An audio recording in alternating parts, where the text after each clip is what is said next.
Good afternoon, Ben. How are you? Doing very well, thank you very much, Tim. How are things with you in the north? I mean, yeah, it's great. It's definitely not as grim as down south, but yeah, we're doing all right up here. Thank you very much. No, the weather's a bit. It's not great today, but it's been worse. It has been worse. It's definitely been worse. It's definitely been worse across the world, but there we go. Oh, it's nice So, and sunny here, so I don't know what you guys are complaining about. oh well, you would have this. You have all the luck, don't you, down that way? So there you go.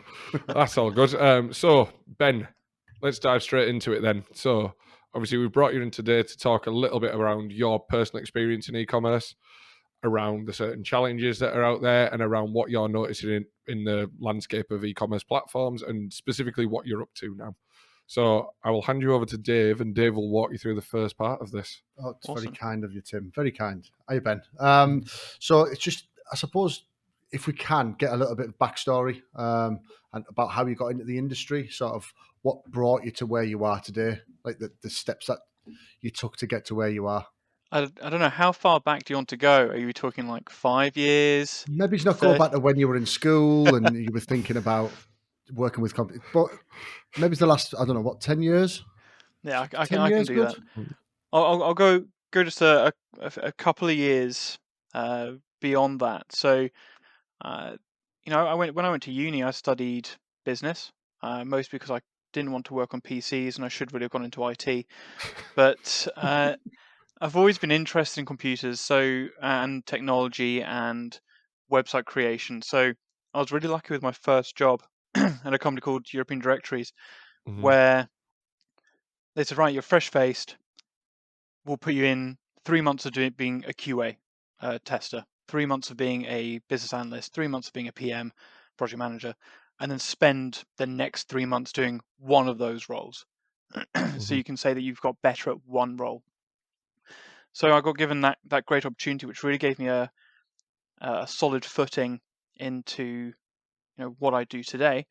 And regretfully, they actually closed in the UK about a year later, and it's got nothing to do with me. But it let me know what I wanted to do, which at that time was be a project manager with a bit of BA. So I Mm-hmm. went into that was what I'd call client side, and then I went into being agency side for the intervening 12 years.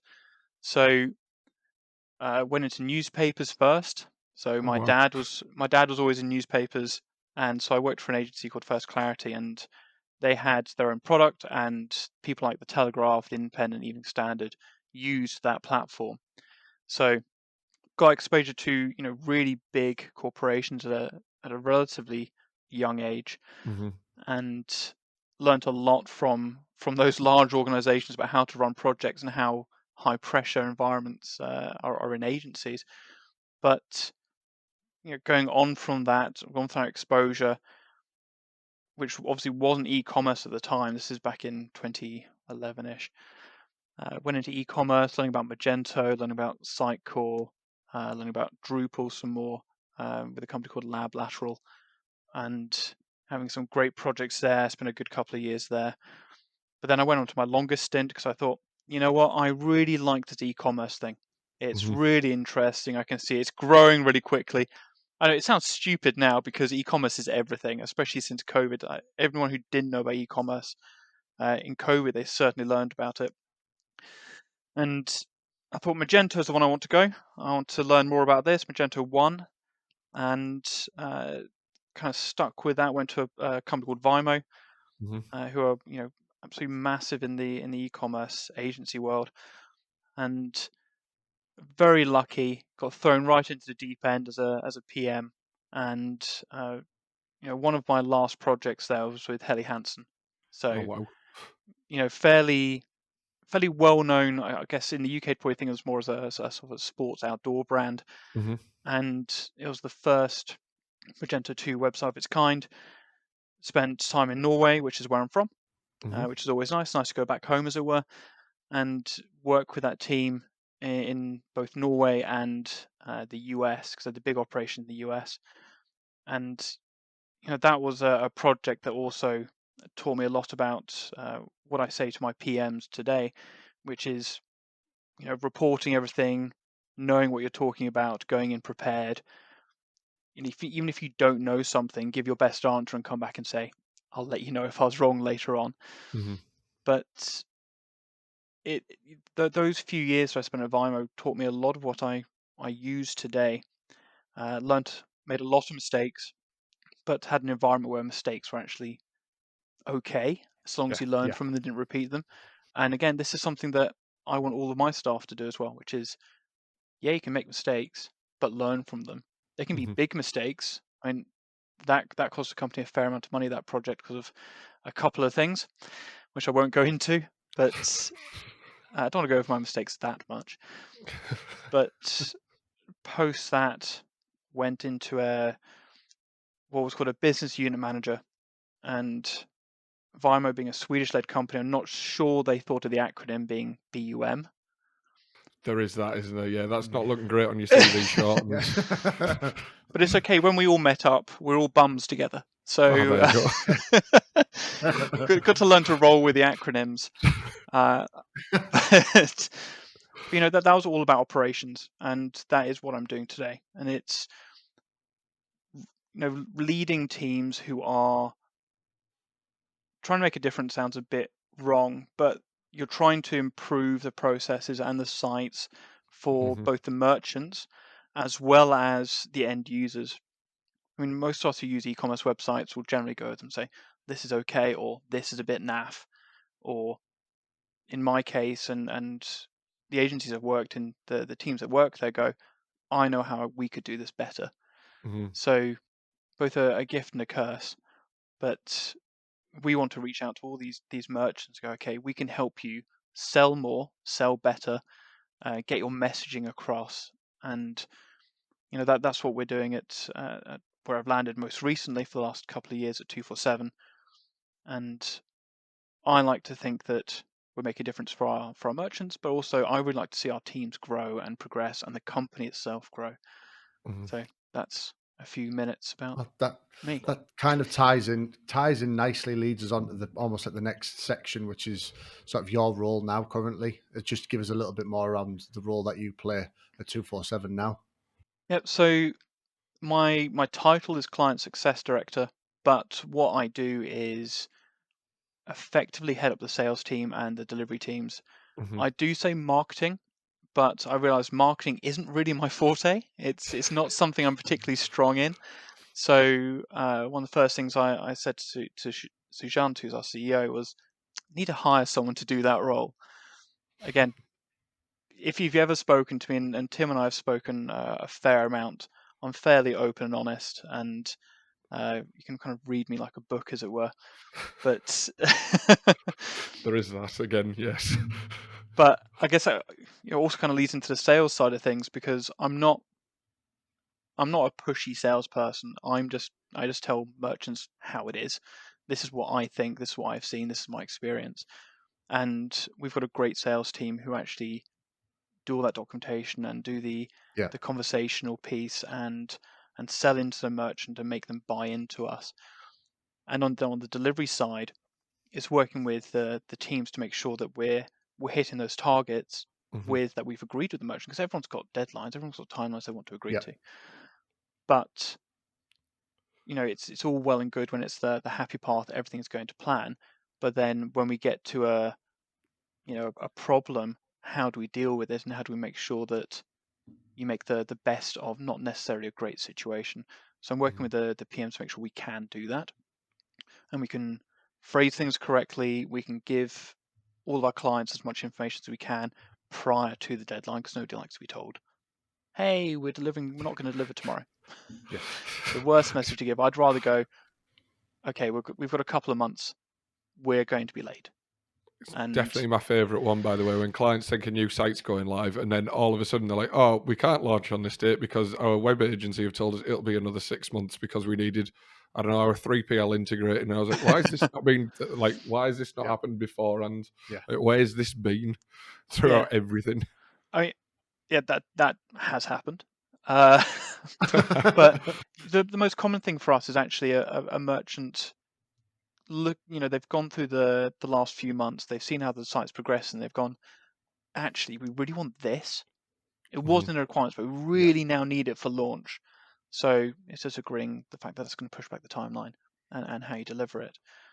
So they're particularly fun conversations when I've been around it before, and it's we'd really like to implement this, and we've been told by the third party that it's a really easy integration, so it should only take you 10 minutes. Yeah, okay. one of 2 my months later, that you've had to build in the actual integration into the platform or do some bespoke work to make it work exactly how the client wants.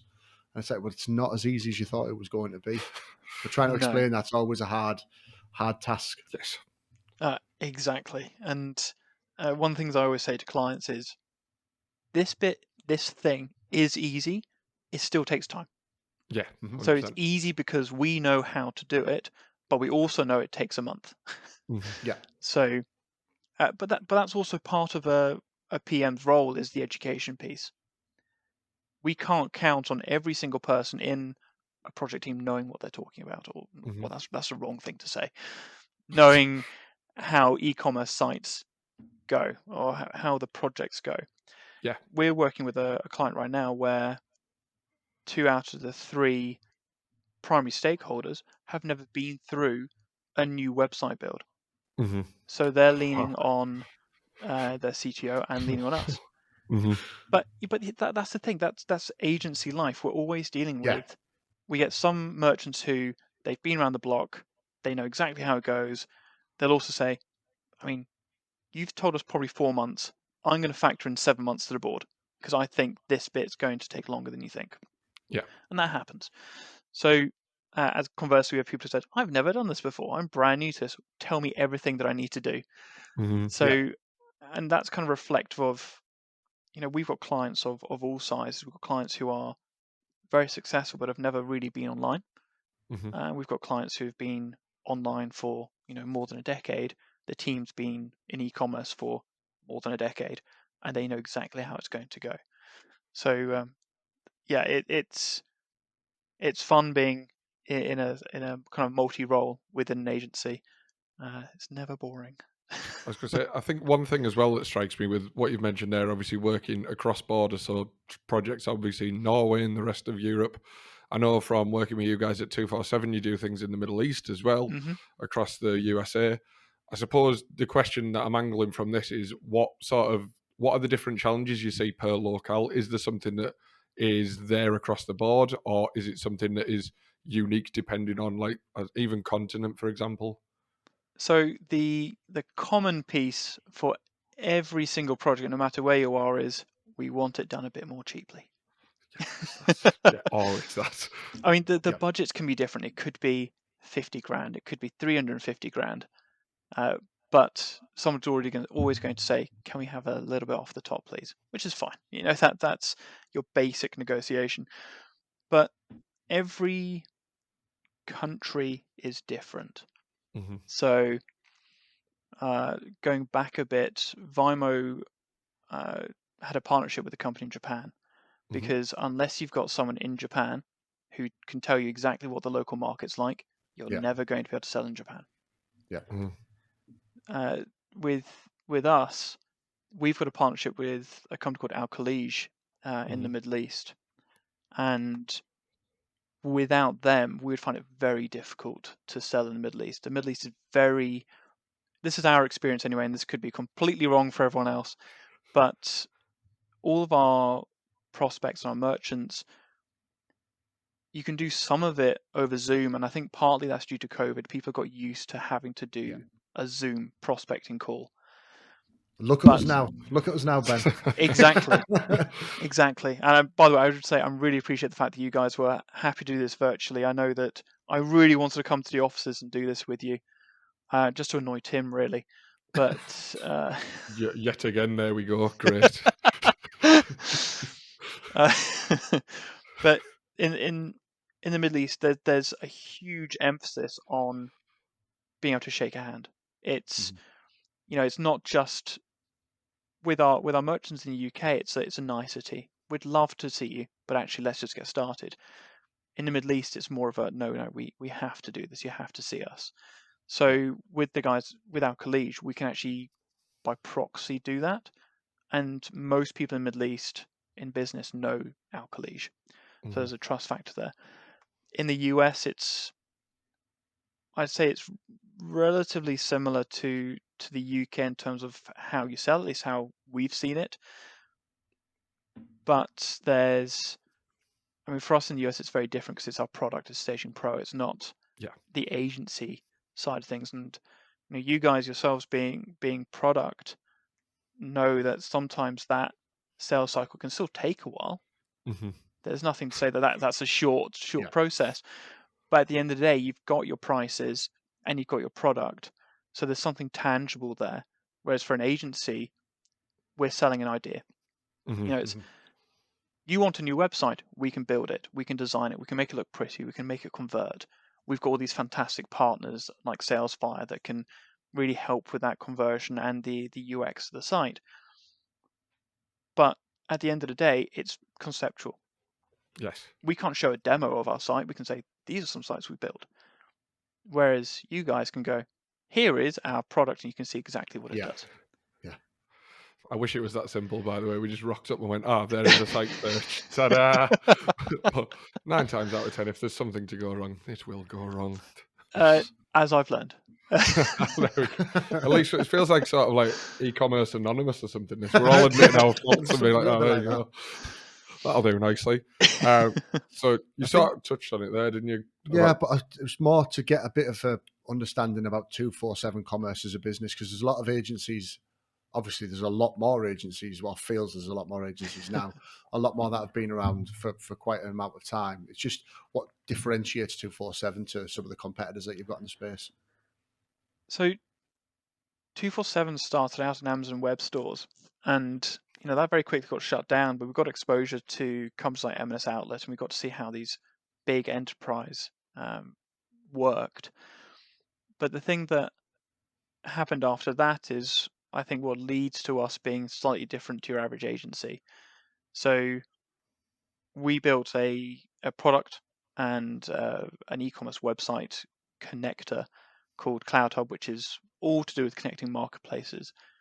When that first launched, it was all about eBay and Amazon, because we just had loads of experience with Amazon, and we had a good amount of experience with eBay. So we started those two marketplaces and quickly spun out. I don't even know how many we've got now. That's really bad to say. I should know. But predominantly, if you say to us or say to me, do you support this marketplace? The answer is pretty much going to be yes. So most of the major marketplaces we see out there, we support, which is great. But that was the start, I think, of our product journey. And Sujant, as our CEO, has laid that foundation that as an agency, we're stable. We've got new projects, we've got retained clients, we're stable. We're quite happy where we are, but obviously we're growing. But it's meant that we've got the base that we can start building out products. So our CEO is very good at identifying, here's a pain point, I'm going to go and get it built. And Tim touched on earlier about Staging Pro, and we have another product called Dry Run Pro, which is brand new. But having that product official announcement on Salesfire podcast here, I feel. Exactly. Official announcement.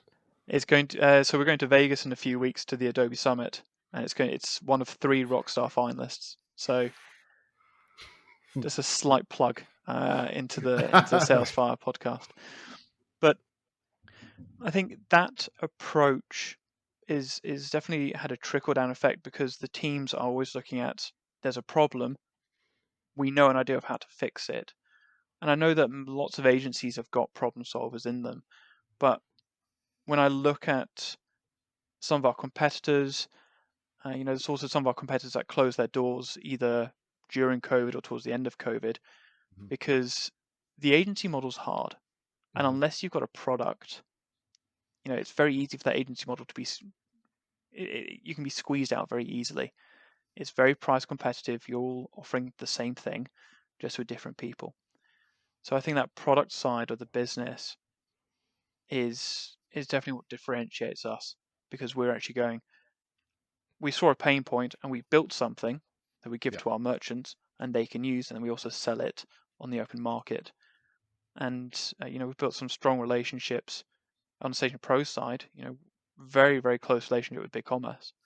So we and just to make it clear, as this is obviously live and not live, but it's going to be pushed out on social media, there are only about 3 shared heads between Staging Pro and 247 Commerce.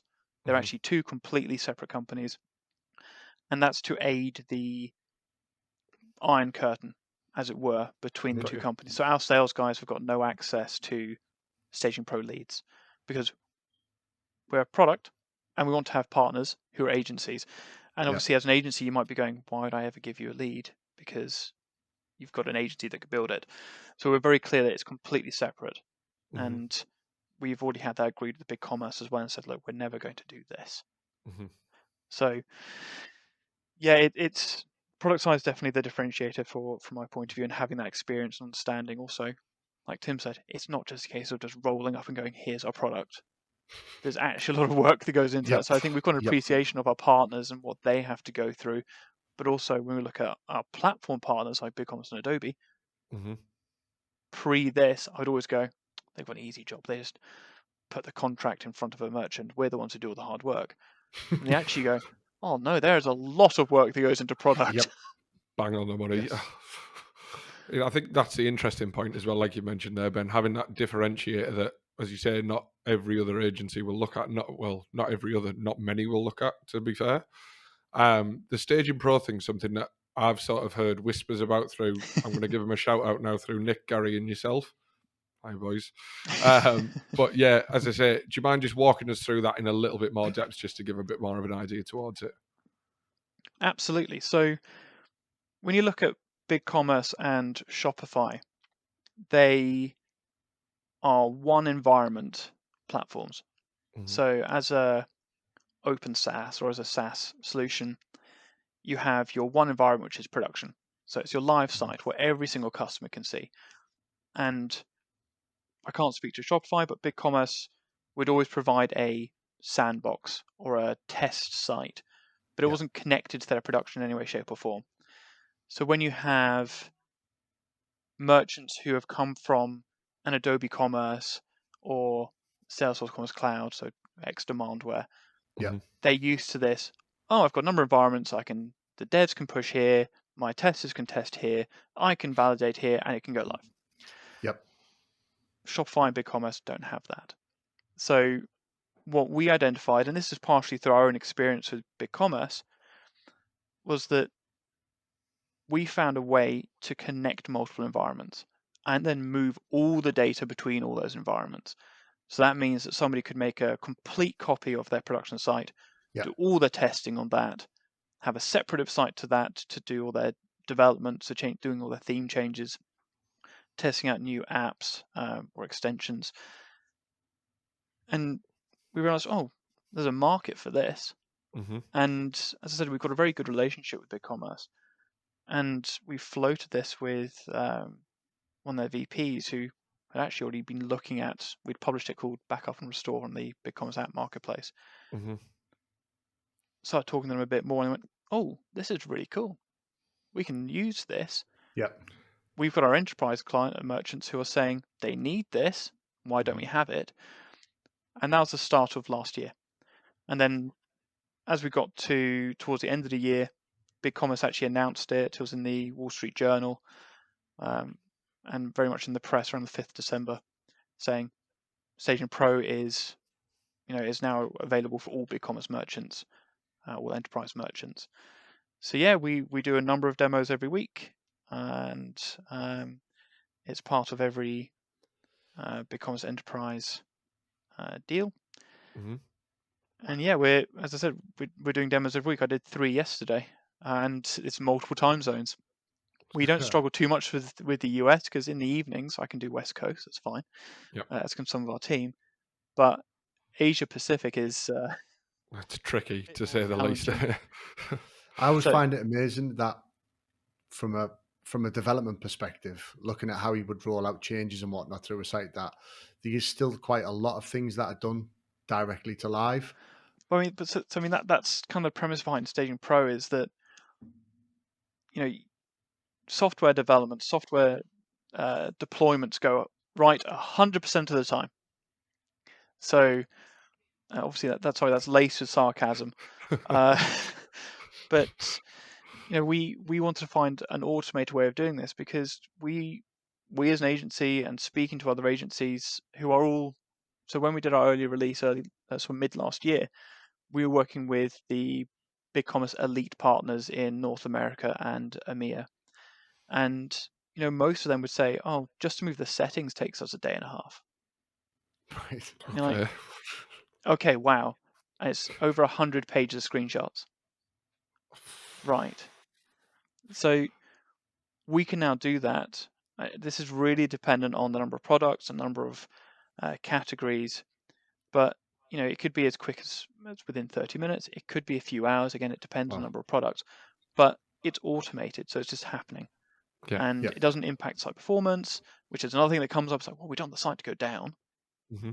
Yeah, but if you just deploy to live, well, you could take down half the site with a product that doesn't exist, or the pricing says $20,000 when actually it's $5. There's all these different And there's a variables that time can go wrong. taken. Yes, there's a time taken to revert things back to what they were prior to rollout as well. So there's all the Yeah, time from that side of things as well that people don't really think about. exactly. And I think. So, go on. Oh, sorry, I was going to say. You carry on, Ben. I was going to say there's one other thing that we do within Staging Pros. If there's any theme changes, which is the main sort of code deployment for BigCommerce, we actually give merchants the ability to click a button to roll it back. So if it Right. goes wrong, which as I said never happens, No, never then ever. they can roll that back. So it's everything we do is about control and allowing the merchants the most control, and also the agency as well. So if they're in the same platform going, well, that didn't quite go well, Yeah. they can roll it back, relatively instantly. So think there's no noticeable downtime for the merchant. They're not seeing our site's in maintenance mode for 3 days because we've got to do deployment. That's $50,000 worth of revenue gone. Yeah. So yeah. I think that does lead us on quite nicely as well. We wanted to talk a little bit, obviously, with the experience you've got of cross-platform and all the different environments that you're talking about there, and using a tool like Staging Pro. These all come with their own sets of challenges, and Mm-hmm. obviously each merchant, as you discussed earlier, Ben, has their own sets of needs, wants, and what must be done yesterday, essentially. So one of the biggest things I wanted to ask on this is what you've seen from both a 247 perspective and a Staging Pro perspective in terms of challenges in e-commerce. I mean, it as you said, it really depends on the merchant, how they're set up. But generally, when a merchant's trying to either change their platform or do a refresh, they're trying to overcome a problem. Mm-hmm. With quite a few of our merchants, it's actually to do with product merchandising Mm-hmm. or product information management. Mm-hmm. So they're looking for, okay, we need to find a better way of dealing with our products. Therefore, we're looking at this solution, and that means that whatever platform we go to has to work with that solution. So that's one thing. So actually knowing what products you have, making it easier, not having to have a team of 40 people just editing products on your site. Mm-hmm. That's one thing. The next most common one, and this really came out of COVID, was fulfillment. Oh, I So was waiting. yeah, fulfillment's really painful during COVID because you suddenly saw massive uptick of how many products were being sold, Mm-hmm. where especially if they're bricks and mortar retailer and have an online shop as well, suddenly everyone's going to the shop, to the e-com site, sorry, and that e-com site might have its own warehouse, Mm-hmm. and it's not connected to the store warehouse. So suddenly Yeah. you've got all this stock, but it's in 50 retail outlets, Mm-hmm. which you actually can't access now, and then all Yeah. your stock is in the Midlands somewhere, in 3 or 4 warehouses, Mm-hmm. and then the couriers weren't set up to suddenly deal with this massive influx, and they've also been told you really shouldn't go out. So There is that. Don't deliver the products, but please deliver every product that's ordered. Thank you. And do it tomorrow if you can. That'd be great. yeah, so suddenly the logistics side and actually getting the products out has been a big challenge, and that continues to this day because people have got so used to shopping online and being able to get their products. They also want to be able to return them as easy as if they went down to the store itself and said, actually, Yeah. it doesn't fit, it's broken, whatever it may be. So suddenly you've got two sets on the logistics side. You've got the delivery, which, the strikes can cause some problems. There's companies that change their name to avoid their bad brand recognition. I wonder who that is by any chance. There we go. But you then got to organize a return, and it's same for us in terms of 247. We were fully remote during COVID, but now we're doing hybrid working. So most people are in the office at least 3 days a week or 4 days a week, and then working from home the other day or other couple of days. But then on the return side, you as the merchant have got to say, oh, you can't get it to us on this day. What other day can you do? And then you're limited by the courier that you've chosen. Yeah. So, and then it'll be between 7:30 in the morning and 7:30 p.m. So you're kind of stuck all day. So there's logistics side as well. And I think the last thing that I want to say in terms of challenges is cybersecurity.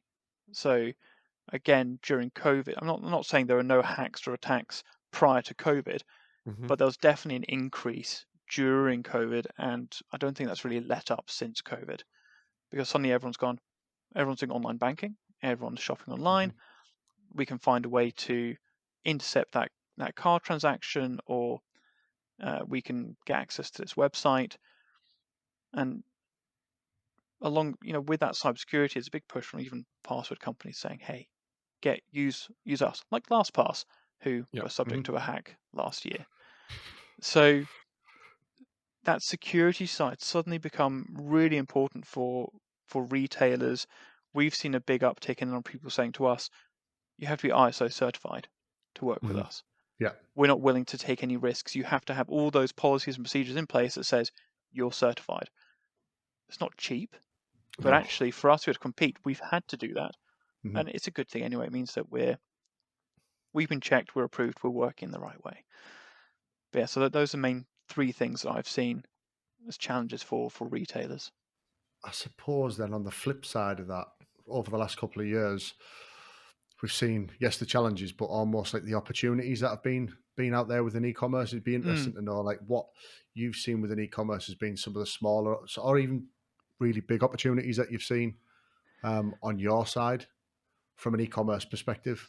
So from an e-com side, I think there's been a lot of innovation and change in the last few years, and it could be that people are wanting to search in new ways and use visually similar search, just to kind of throw it back towards. Chill. He's good, this one. Isn't he? I knew there was a reason we invited him. He's done this before. But in all seriousness, people are now going, I want to find this product. I want to find it quickly. I've got a product that I want to get, which I know is from this retailer, but I can't remember what it's called or the actual name of the thing. I want to search for something like this. Here, I'm going to take a photo, upload it. So I think having that innovation and being able to more easily shop, or having a personalized approach to how you shop, being recognized. So when I was working at European Directories, we were in the same business park as Starbucks training store, and I went there far too much every single day. But you got that recognition, and you'd get that, hey, you've been coming in every single day for the last 3 months. Here's a free coffee, or the manager came out to me and said, hey, you've got a coffee machine, right? Can you try out this new bag of coffee, or this new coffee type that we're running, or going to be rolling out the next 2 months, and let me know your feedback? Gave me a kilo of Starbucks coffee and said, can you just try this? It's like, not all at once. But when you're online, you don't get that. So we've had to innovate, and when I say we, I'm talking about in the industry generally, to make sure we can still deliver that personalized approach. So you still want to be able to be recognized. You want an e-com store to say, hey, it's your birthday, or you've come back to us so often, here's a present, or you're a VIP, here's a discount that you get for the next 3 months, whatever it is. You want to get that approach. So lots of companies have risen to that occasion and deliver sort of a more personalized approach. But that's benefiting both the merchants and the end customer. Customers feel more valued, merchants get more revenue over time. And I think the last one I don't know how much this counts as innovation, but there's been a big drive towards sustainability, which Yeah. actually I think has improved how stores deliver those products that they're selling. So whether you're fast fashion or whether you're selling a product that's going to last a number of years, Mm-hmm. we're now seeing a lot more, especially in the big cities, electric delivery vehicles. Yeah. So that's where those partners are helping their merchants drive more cleanly or reducing the emissions generally. As that's lots of people getting very conscious about that now. Yeah. Mm-hmm. So from the delivery to the materials used to the actual product and how it's made, I think that I want to include that as an innovation as it's obviously going towards sustainable future as well. Yeah.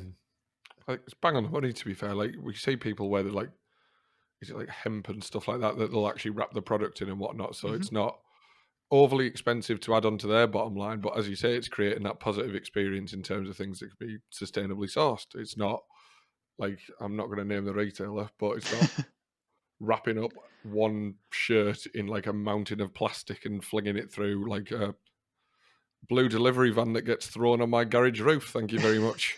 But it's, as you say, it's the consumers are expecting this shift, and people at the same point are happier to pay a little bit more for it. So Yeah. it seems to be heading in that way. It helps, as you say, everybody along the Yeah. whole system. Yeah, no, I'd agree. Mm. Now, I know we've talked a little bit about the Staging Pro and the big commerce side of things, but something I was quite keen to get an understanding of is the Magento side of things and the Adobe Mhm. Commerce.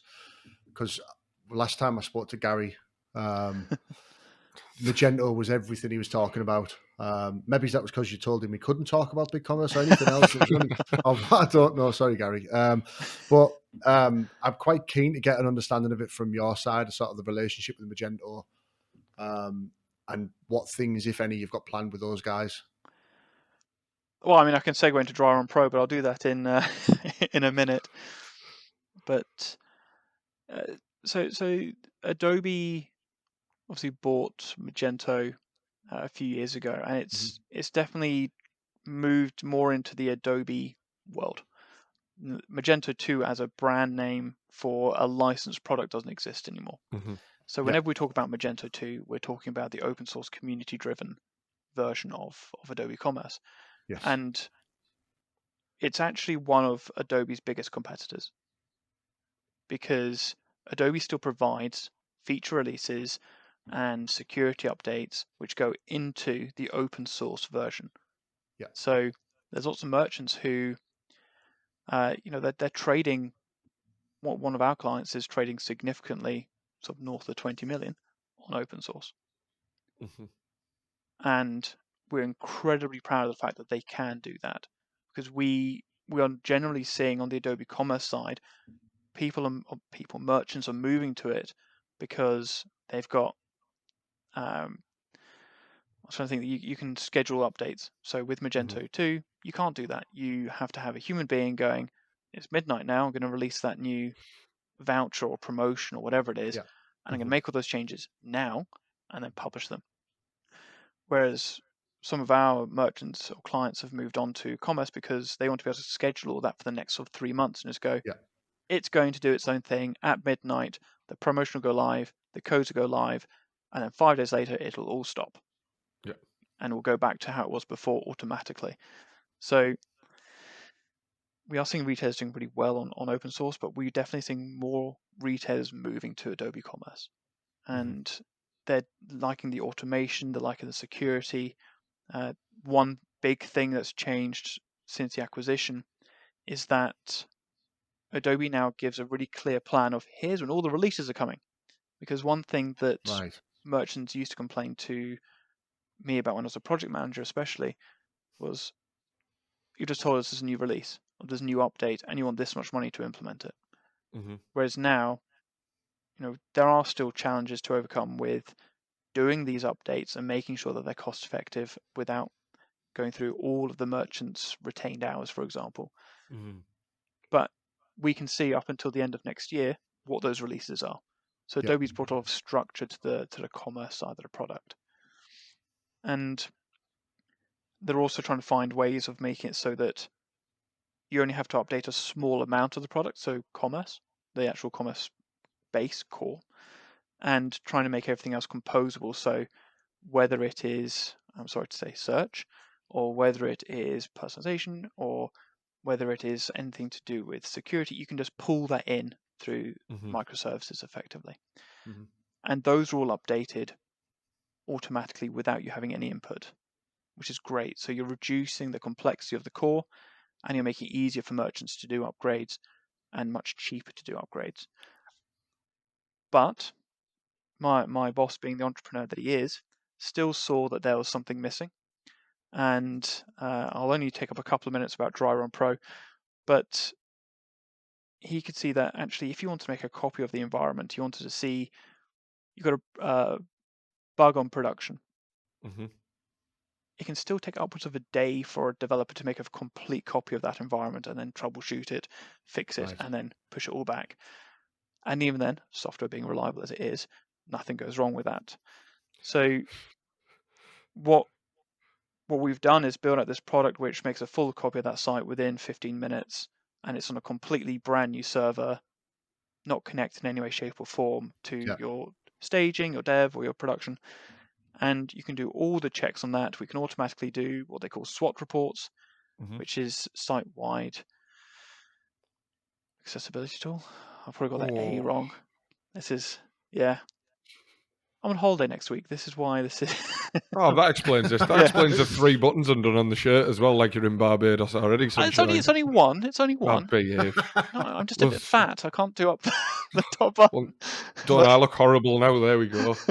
What a way to sort of end the podcast by saying that I'm fat shaming a partner. That's great, isn't it? You know what, Tim? I'm just going to go. Don't do this, Ben, please. Joe, I will say though, Ben, genuinely, this has been really insightful in terms of not only how you feel about myself, but in terms of everything that you're involved in, everything you've been involved in, and every way in which the world of e-commerce is developing through your eyes, because I think everybody who works in e-commerce sees it very differently. So I will thank you very much for your time today. I thank you very much for joining us virtually like a human R2-D2. Sat there with just a head on the screen. But I do really appreciate it, and thank you very much, sir. Thank you both very much. It's been an absolute pleasure, and I really hope that I can come up to your offices at some point soon and actually say thank you in person. Yes, we will do that. No sweat at all, but enjoy your holiday. Thank you. Thank you both very much. See you soon. Cheers.